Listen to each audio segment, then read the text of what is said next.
Hello, ladies and gentlemen. Welcome to Crossroad Garage. Today, we are building a 48RE in our tow series. Call it our stage one.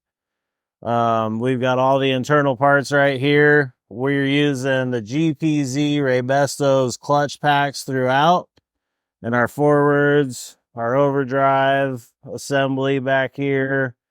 We have a Garand billet input that we put in here.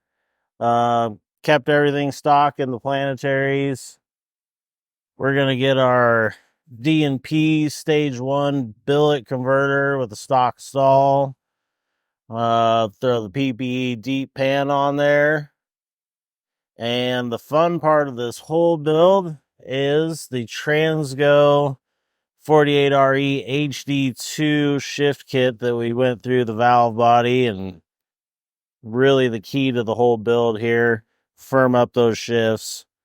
That's kind of how we build our tow tune for pretty much anything from stock to bumping up a little bit of horsepower when you want to have some reliability in your 48RE.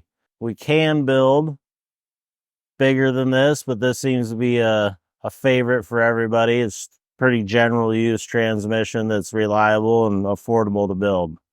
So now we're going to slap this thing all back together and get it ready for the truck.